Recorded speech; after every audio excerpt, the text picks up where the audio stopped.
పడిన తర్వాత first time నేను ఈ కార్యక్రమంలో పాల్గొన్నాను. అంటే నాకు చాలా సబ్జెక్ట్ తెలిసి దీని మీద వర్గీకరణ ఉద్యమం ఎందుకు వచ్చింది, ఎవరు సృష్టించారు, ఎందుకు సృష్టించారు, నేను ప్రత్యక్ష సాక్షిస్తాను. వర్గీకరణ ఉద్యమం వచ్చింది ఎందుకంటే బహుజన సమాజ్ పార్టీకి రాజ్యాధికారానికి దూరం చేయడం కోసం.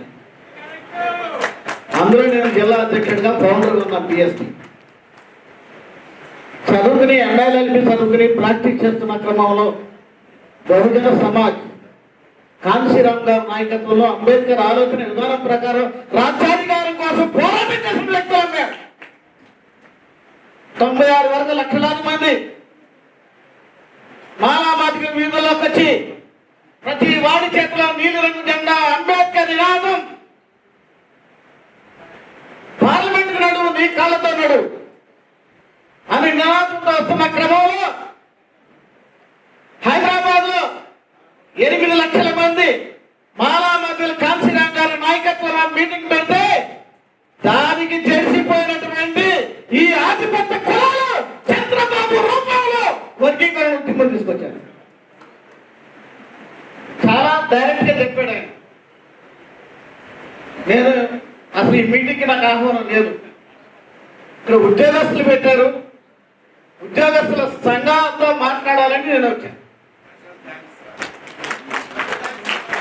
నేను వచ్చింది ఉద్యోగుల సంఘాలతో మాట్లాడదామని వచ్చాను. ఈ రోజున నేను ఒకే ఒక మాట ఒక 2-3 ఎక్కువసేపు మాట్లాడను. సహజంగా నేను కాంట్రవర్సల్ స్పీకర్ అని ఉద్దేశం అమ్మనే తెలుసు. నేను ఎక్కడ మాట్లాడతాను ఎట్టేస్తాను నాకే తెలియదు. క్రిమిలేయర్ గురించే మాట్లాడతాను. నేను ఎస్సీ కమిషన్ చైర్మన్గా 3 సంవత్సరాలు పనిచేసినప్పుడు నా దగ్గరికి వేలాది మంది ఉద్యోగస్తులు వచ్చారు.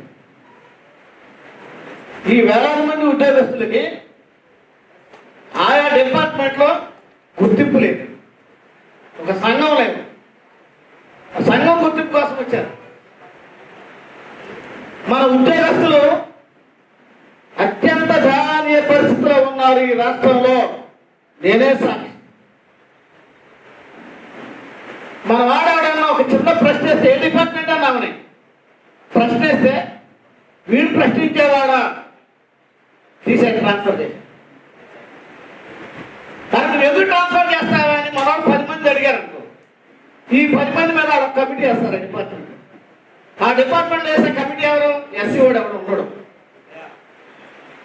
వాళ్ళే నిర్ణయం తీసుకుంటారా ఈ తప్పు చేశాడు సస్పెండ్ చేయి, తర్వాత టెర్మినేట్. అడిగే దిక్కు లేదు.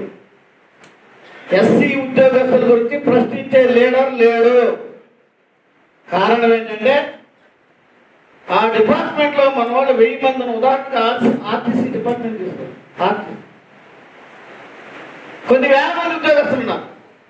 నాతో ప్రతి సంవత్సరం 3 మీటింగ్లు పెట్టించారు. మీటింగ్ 1500 మంది 2000 మంది అటెండ్ అవుతారు. కానీ అత్యంత దయనీయంగా మన వాళ్ళు ఉద్యోగాలు కోల్పోయేది ఆర్టీసీ డిపార్ట్మెంట్. ఒక వస్తాడు డ్రైవర్ వచ్చి, లేదా కండక్టర్ వచ్చి టికెట్ తిప్పుతాడు. ఈ స్లాడ్ వచ్చేసి ఇక్కడ ఎక్కేస్తారు.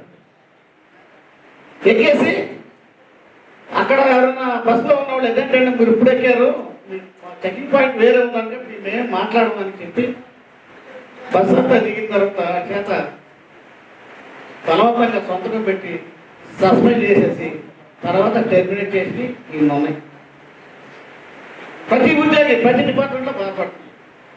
ఇప్పుడు మన వాడు మాల ఉద్యోగుల సంఘాన్ని పెట్టారు కదా, ఈ మాల ఉద్యోగులకి హ్యాట్సాప్.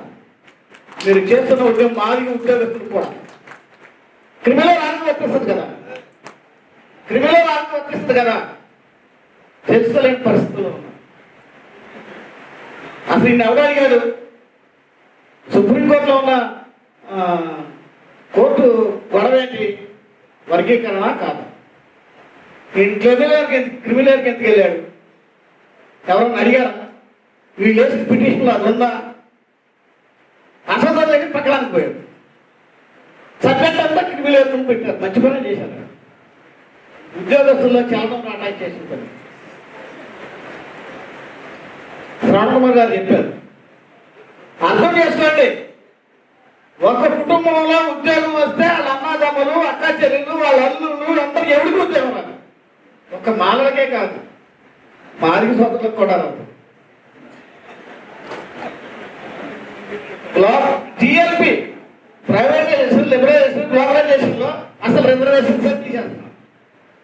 ఇదంతా రిజర్వేషన్స్ రద్దు చేసే భాగంలో కుట్ర. ఇది అర్థం చేసుకోవాలని పరిస్థితిలో ఉన్నారు. చాలా మంది మిత్రులు ఆకలి కోసం బాధపడుతున్నారు.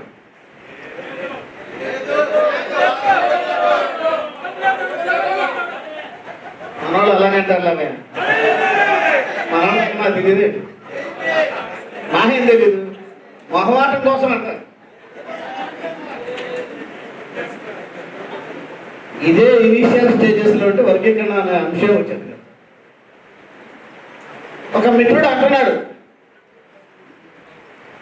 మాలలు మనువాదులు, మేము మనువాదులు మీకు మద్దతు ఇచ్చిన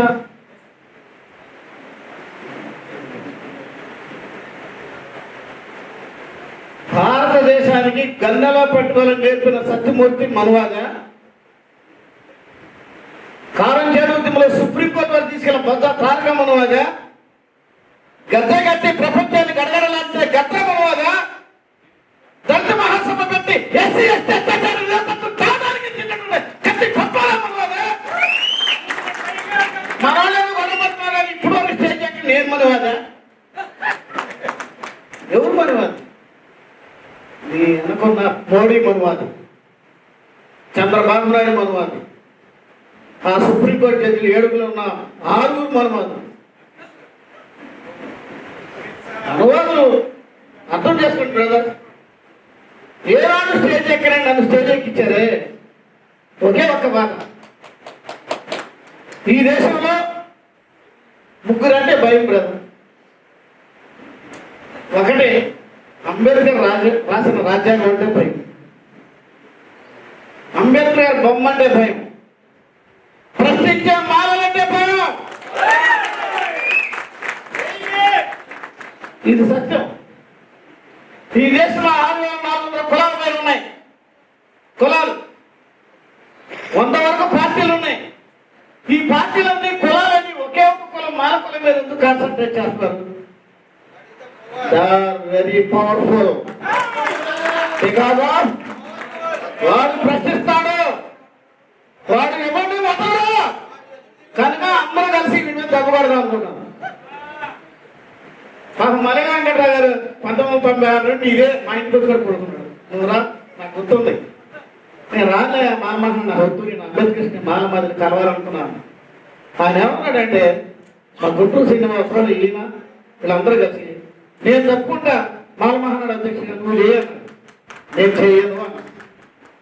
కారణం ఏంటంటే అంబేద్కర్ గారు చాలా స్పష్టంగా చెప్పారు, రాజ్యాధికారాన్ని అందుకోలేని జాతులు అంతరించిపోతాయి. అంతరించిపోయి ఇప్పుడు ఇంకా కొంచెం ఊపిరి ఉంది, దాన్ని బతికించాల్సిన బాధ్యత మీదే. ఒకే ఒక్క కులం ఎక్కడన్నా చూసుకోండి, ప్రశ్నిస్తారు. నేను ఎస్సీ కమిషన్ చైర్మన్గా ఉండగా నా పేరు చెప్పను, మన కులం కూడా ఒకడు ఉన్నాడు. ఈ ఎస్సీలో ఒక కులం కలపమన్నాడు, నీకు కలపనాయా? నువ్వు కలపడా? నేను మీకు అధికారం ఇచ్చే ఎస్సీ కమిషన్ చైర్మన్ ఇచ్చాను. నువ్వు ఇస్తే నా కులంలో ఎవరు కలపాలని నాకు తెలుసు, నువ్వెవడు అని అడిగాడు. ఇది కరెక్ట్. సాక్షి మేరు నాగార్జున చెప్పాను అదన్నాడు, నువ్వెంత కలిసిపోయి నువ్వు రాజీనామా చేస్తా, నీ స్వతంత్రం దగ్గర ఉంటే ఆ న్యూస్ పెట్టుకుని ఇంట్లో నేను పెట్టినాను అంటే ఆ రకంగా ప్రశ్నించే తత్వం మనలో ఉండదు కాబట్టి మనల్ని అందరూ టార్గెట్ చేస్తారు, అందరూ టార్గెట్ చేస్తారు. కానీ లొంగుతారా? పొరపాటును కూడా లొంగే అలవాటు, బానిసత్వం చేసే అలవాటు లేదు. ఎందుకంటే మనం అంబేద్కర్ గారిని చదువుకున్నాం. అంబేద్కర్ గారిని చదివినాడు ఎవరికి లొంగడం. నేను క్రిమినల్ కావాలంటారు కదా, ముందు చంద్రబాబు నాయుడు పొలంలో క్రిమినల్ కట్ట, సెక్రటరీలో 90% ఆధిపత్యాలు చేసే ప్రాణులకు క్రిమినల్ పెట్టండి. 50% వాళ్ళు ఉన్నారు కదా, మనం 50% మనం అనుభవిస్తున్నాం. మిగతా 50% క్రిమినల్ పెట్టమనండి. This is the demand of Mala ఉద్యోగాలు ఏర్పాటు చేసిన వేదిక మీద నుండి ఒక ఎస్సీ కమిషన్ చైర్మన్ గా ఉన్న నేను ఇస్తున్న ప్రపోజల్, మిగతా 50% క్రిమినల్ పెట్టండి. మీ ఇంట్లో ఒక ఎస్పీ, ఒక కలెక్టర్, మొన్న పేపర్తో చూశాను, 3 IPS అధికారులు. అది నాకు వద్దన్నారు. ఒక కుటుంబంలో IAS IPS అక్కడ లేని కుటుంబాలు ఎవడు అడిగారు మిమ్మల్ని? మేము అడిగామా? ఈ దేశంలో 3 అంటే భయం అని చెప్పారు. రాజ్యాంగం అంటే ఎందుకు భయం? అందరూ ఈ దేశంలో, ఈ దేశంలో ఉన్నటువంటి 80% ప్రజల హక్కులు ఉన్నాయి కాబట్టి భయం. అంబేద్కర్ అంటే భయం ఎందుకు? మనవాదాన్ని భూస్థాపనం చేసి ఈ దేశంలో మానవ సమాజం అంతా ఒకటి, ఈ మానవ సంపదంతా సమానంగా పొందాలన్నాడు కాబట్టి అంబేద్కర్ అంటే భయం. మానవులంటే ఎందుకు భయం? ఉద్యమాలు 1818 గుర్తుంచుకోవాలి చెప్పారు మన సోదరుడు మల్లె వెంకటరావు. ఆ ప్రశ్నించేవాళ్ళంటే ఎవరికైనా భయం. నాకు చాలా మంది ఫోన్ చేశారు, ఈ అమ్మాయి కూడా ఫోన్ చేశారు, నువ్వు మానమహనాడు వీటికి రావాలి, నేను రానమ్మా, నన్ను ఇందులో పెట్టమన్నాను, నువ్వు మానవుడు కాదా అని అడిగి. నేను మానవుడా కాదా రాష్ట్రం దేశంలో అందరికీ తెలుసు. నేను మాన కాదు, నేను షెడ్యూల్ క్యాస్ట్ అని చెప్తాను. బాబాసాహెబ్ అంబేద్కర్ రాజ్యాంగంలో షెడ్యూల్ క్యాస్ట్ అని చూపించుకోమన్నాను. నేను అదే చెప్తా, ఇప్పటికీ చెప్తా షెడ్యూల్ క్యాస్ట్. మళ్ళీ ఖచ్చితంగా నాకు సమాధానం చెప్పాను. అరే నియోజకవర్గానికి ఒక మానవుడు అధ్యక్షుడు, జిల్లాకు ఒక జాతీయ అధ్యక్షుడు, రాష్ట్రానికి అంతర్జాతీయ అధ్యక్షులు, ఈ కులం ముక్కలుగా విడిపోయారు, ఈ కులంలో నాన్నోడు ఎందుకు నన్ను వదిలేదు. ఏకత్వం ఉందా? మనం ప్రశ్నించుకోవాల్సిన అవసరం.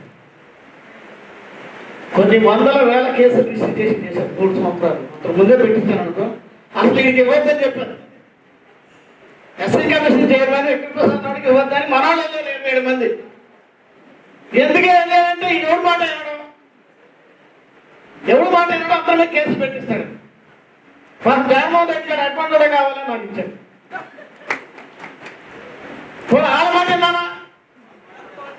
ప్రతిపక్షంలో విపక్షాలు మీ దగ్గర నుండి వచ్చింది స్టేట్మెంట్. అర్థం ఏంటంటే ఈ దేశంలో రాజ్యాంగ హక్కులు పరిరక్షణ చేసేవాడని రాజ్యాంగాన్ని తూచా తప్పవాడన్నాడంటే మనం మాత్రమే. ఎవడు లేదు, అందరూ రాజ్యాంగం ఎవడు. మోడీ చేస్తాడు, మోడీకి అవసరం. ఈ దేశాన్ని విచ్ఛిన్నం చేయాలి. ఎవరి ద్వారా విచ్ఛిన్నం చేయాలి? ఎస్సీల ద్వారా. కానీ ఇక్కడ మానవ మాత్రం వ్యతిరేకిస్తున్నారు అనుకుంటాను. నార్త్ ఇండియాలో వ్యతిరేకిస్తున్నారు. నార్త్ ఇండియాలో మ్యాక్సిమం చెమర్లే వ్యతిరేకిస్తున్నారు. ఇక్కడ ప్రొఫెసర్ గాలి వినోద్ కుమార్ ఉన్నాడు, ఆయన రోజు ఛాలెంజ్ చేస్తున్నాడు మీకు. ఆయన మంచి సామాన్యుడు. నేను కోరేది ఏంటంటే ఎప్పటికైనా మిత్రులారా, వీఆర్ ఎస్సీస్, వీఆర్ షెడ్యూల్ క్యాస్ట్, అవునా కదా? అంబేద్కర్ ఇచ్చే నిబంధన దాటి మాట్లాడాడు బయటికి వెళ్ళడు. రాజ్యాంగానికి పెరుగుప్పు ఉంది, మన హక్కులకి పెరుగుప్పు ఉంది, రిజర్వేషన్స్ పోయే పరిస్థితి ఉంది, క్రిమినల్ బట్టి కుటుంబాలు నాశనం చేసే పరిస్థితి వచ్చింది. దీన్నన్ను మేము ఎదుర్కొని రాజ్యాంగం ద్వారా గెలుపొంది నిలబెట్టి విజయవంతమయ్యే దమ్ము, శక్తి, సామర్థ్యం మనకు ఉంది. కాబట్టి మనలో లేదు ఒకటే, జ్ఞానం ఉంది, విజ్ఞానం ఉంది, ప్రశ్నించే తత్వం ఉంది, ఆర్థికంగా కొంచెం బలంగానే ఉన్నాం.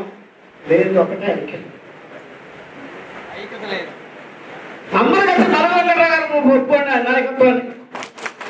ఒప్పుకునే దమ్మంగా ఉందా? ధైర్యం ఉందా?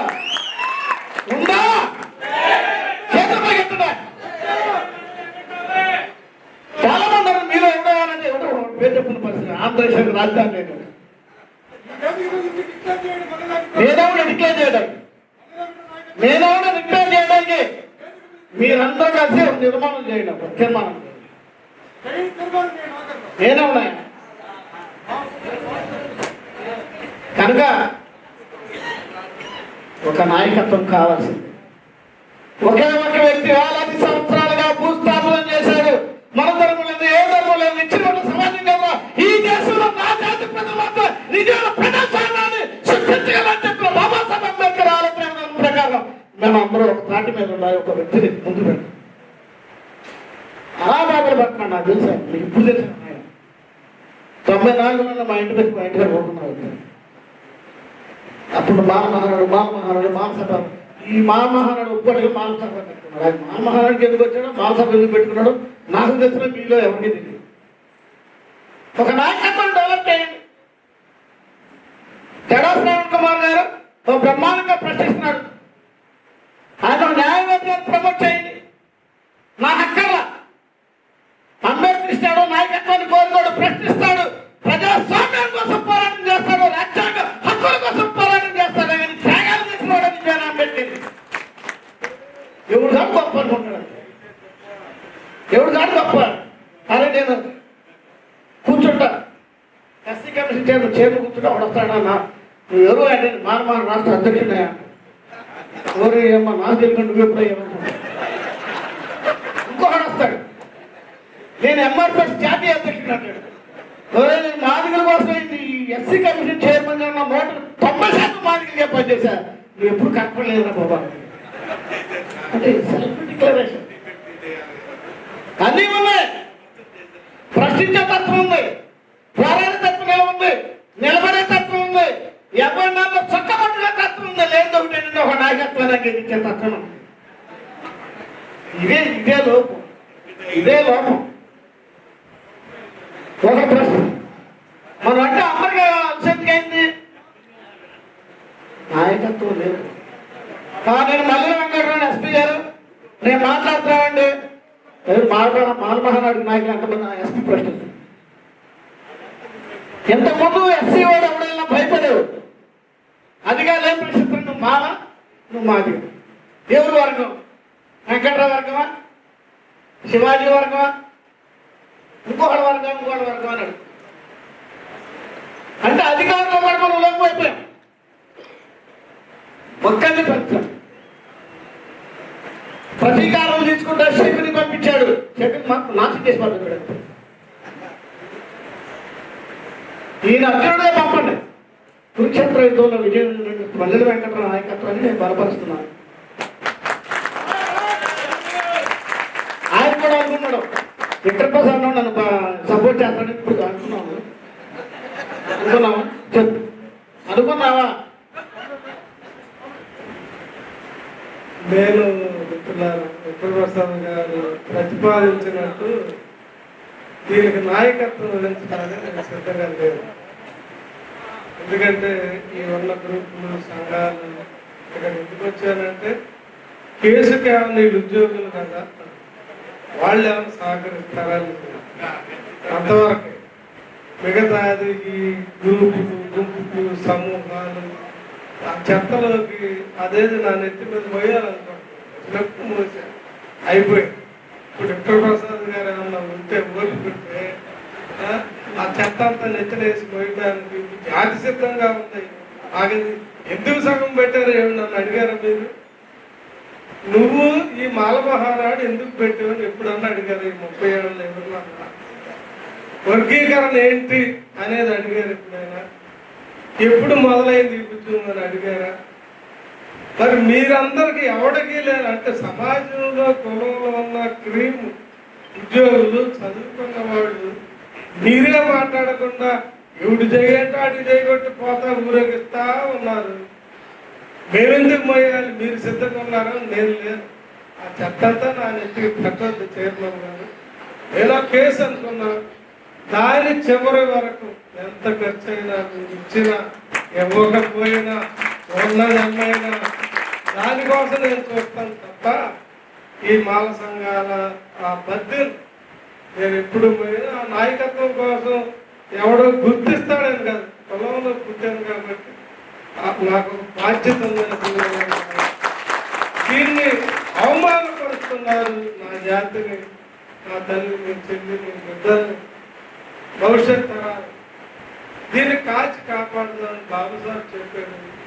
ఆయన్ని ముందు ఈరోజు భారతదేశ వ్యాప్తంగా ఉన్న ఉద్యమం రిజర్వేషన్లు 40 కోట్ల మంది ఎస్సీ ఎస్టీ ప్రజల రాజ్యాంగ హక్కులు భద్రతల్ని కాపాడే ఉద్యమంలో మనం ముందున్నాం. అందుకంటే నాకేం కావాలి, ఈ కిరీటాలు బుద్ధి అవసరం లేదు. నేను ఉన్నది కూడా ఇంకో చిన్న ఇది 22వ తేదీన మన సభ ఉంది ఒంగోలు. వాళ్ళ వర్గీకరణ వ్యతిరేక బహిరంగ సభ ఉంది. ఇది దాని ప్రిపరేషన్ గా ఉద్యోగులు పెట్టుకున్న సభ. దానికి అసలు మాలల దమ్ము చూపెట్టాం. ఒంగోలు ఆ యుద్ధం ఊపు మళ్ళా గెలిచాక మొదటి విజయోత్సవ సభ ఇక్కడే పెట్టేందుకోసం మీరందరూ నిలబడాలి. ఎంత కష్టమైనా, ఎంత కష్టమైనా, ఎంత నష్టమైనా, ఎంత శ్రమైనా కుటుంబాలను అవసరమైతే వదిలేసి, మీరంటే పెళ్లి చేసుకోలేదు, మనం వదిలేదు, అందుకు కూడా సిద్ధపడి ఆయన బాగా తెలియగలరు. ఎందుకంటే ఇది బతిలేని ఆయనకు అప్పుడు తెలిసింది, నాకు ఈ మధ్య కాలం తెలిసింది. కాలంలో నాయకత్వం అనేది ఒకటి పెట్టుకుంటే నిష్పేమ రాదులే, కానీ ప్రజల నుండి వస్తుంది. ప్రజలే నాయకుడు ఎవరో డిసైడ్ చేస్తారు. తీసుకున్న కాన్సెప్ట్ ప్రకారం, సిద్ధాంతం ప్రకారం చేసుకుంటారు. కానీ నేను మల్లెల వెంకటరావు గారి పేరు ఎందుకు ప్రపోజ్ చేశానంటే, పాపం ఆయన ఆది నుండి దాని మీదే తిరుగుతున్నాడు, దానికోసం పోరాటం చేస్తున్నాడు. నేను మాట్లాడుతుంటాను, ఆయన ఆటోలో కూడా తప్పలేదు. తీవ్రంగా చనిపోవడానికి కారణం మనం కదా.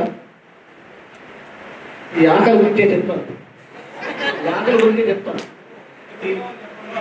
ఆకలి గురించే చెప్తానండి. ఇదే మరి అయ్యా మనం నేర్చుకుంటుంది కూడా ఇదే. బాబాసాహెబ్ అంబేద్కర్ గారు కొలంబియా యూనివర్సిటీలో చదువుతూ తన భార్యకు ఉత్తరం రాశారు. ప్రభా, నేను ఉదయం 9 గంటల నుండి రాత్రి 9 గంటల వరకు లైబ్రరీలో చదువుతున్నాను.